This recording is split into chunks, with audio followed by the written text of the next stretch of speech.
আচ্ছা, তুমি কি জানো তোমার মধ্যে এমন কিছু ব্যাপার আছে যেগুলো তোমার মধ্যে থাকার কারণে তুমি দিন দিন তোমার আপনজন, তোমার ক্রিয়েটিভিটি, তোমার আত্মীয় স্বজন, তোমার ভবিষ্যৎ, তোমার পড়াশোনা এবং আরও অনেক কিছু থেকে বহু দূরে সরে যাচ্ছ। তো আজকের এই ভিডিওটা খুবই স্পেশাল হতে যাচ্ছে, কারণ এই ভিডিওতে আমি কথা বলবো অলমোস্ট আমাদের সবারই বেশ কিছু কমন প্রবলেমস নিয়ে, যেই প্রবলেমসগুলো আমরা নিজের অজান্তে ক্রিয়েট তো করে ফেলি, বাট সেগুলোর সমাধান খুঁজে পাই না। আর সেই প্রবলেমসগুলো আমাদের মধ্যে থাকার কারণে আমরা স্টুডেন্টরা যেই জায়গাটাতে বিশালভাবে ক্ষতিগ্রস্ত হই সেটা হলো স্টাডি। এবং খুঁজে বের করব কোন বিষয়গুলোর কারণে তোমরা মূলত পড়াশোনা প্রপারভাবে করতে পারছো না, কিসের কারণে তোমাদের স্টাডিতে মনোযোগ থাকে না, কোন কারণে তোমরা ভুল ডিরেকশনে চলে যাচ্ছ এবং অ্যাট দ্য এন্ড তোমরা ফেল হচ্ছ।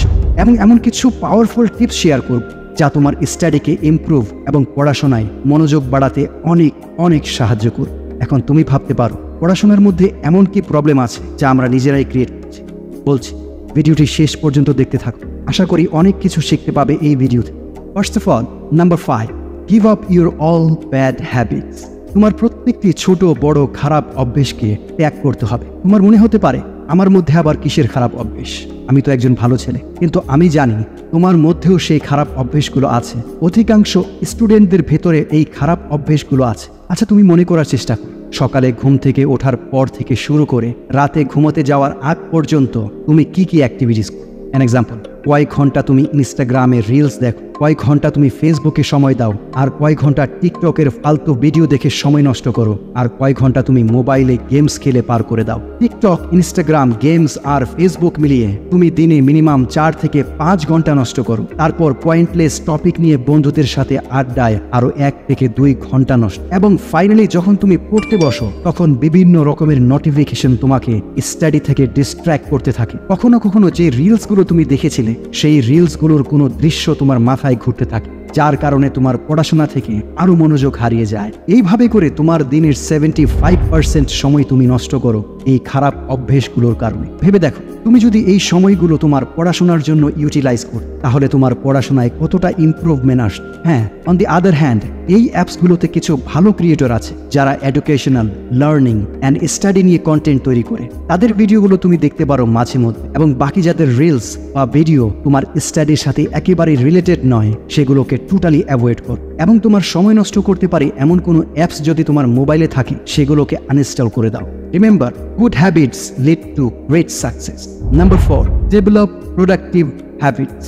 খারাপ অভ্যেসগুলো ত্যাগ করার পাশাপাশি প্রোডাক্টিভ অভ্যেস গড়ে তুল। আমরা সাধারণত একদিনে অনেক ধরনের কাজ করে থাকি, দরকারি, অদরকারি, প্রয়োজনীয়, অপ্রয়োজনীয় অনেক কিছু আমরা করে থাকি, কিন্তু এগুলোর মধ্যে যেটা তোমার সবচেয়ে গুরুত্বপূর্ণ ওটাতে তোমার ফোকাস রাখতে হবে। যেমন তুমি একজন স্টুডেন্ট আর পড়াশোনা হচ্ছে তোমার জন্য সবচেয়ে গুরুত্বপূর্ণ, তাই তোমাকে পড়াশোনার দিকে বেশি ফোকাস রাখ।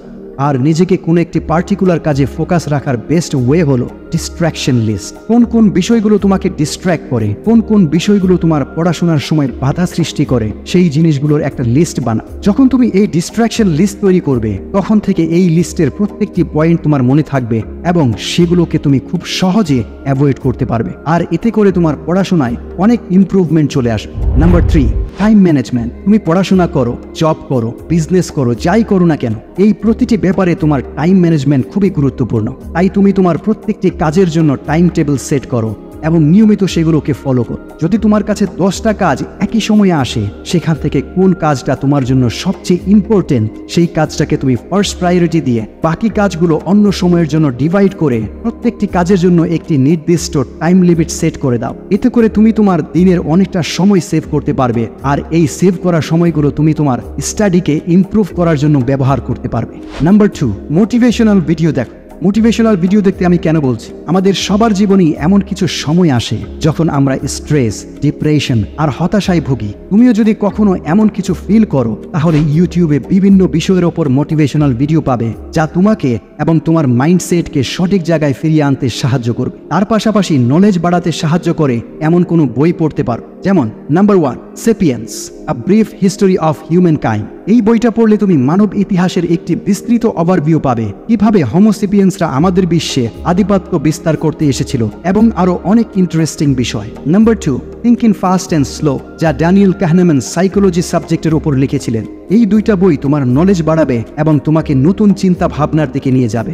নাম্বার 1 আমরা ছোটবেলায় একটা কথা শুনেছি, সঙ্গ দোষে নাকি অঙ্গ নষ্ট হয়। তাই বন্ধুত্ব এমন কারো সাথে করো যে বন্ধুর কাছ থেকে কিছু শেখা যায়, মোটিভেশন পাওয়া যায়, ভালো কাজ করার যুক্তি পাওয়া যায়, সবসময় তোমার পজিটিভ কাজগুলোতে সাহায্য করে। ভালো বন্ধুদের সাথে সময় কাটালে নিজের উপরও ভালো প্রভাব পড়ে, তাই ভালো বন্ধুদের সাথে সময় কাটাও। তাহলে বন্ধুরা, আশা করি এই ভিডিওতে যে কথাগুলো বলেছি এবং এই টিপসগুলো তোমার স্টাডি লাইফে অনেক পজিটিভ ভূমিকা রাখবে। আর যদি ভিডিওটা তোমার কাছে ভালো লেগে থাকে তাহলে অবশ্যই তোমার অন্যান্য বন্ধুদের সাথে শেয়ার করতে ভুলবে না। আর চ্যানেলটিকে সাবস্ক্রাইব করে পরবর্তী ভিডিওটি তোমার কাছে আসার সুযোগ করে দিও। আবারও দেখা হবে অন্য কোনো ভিডিওতে।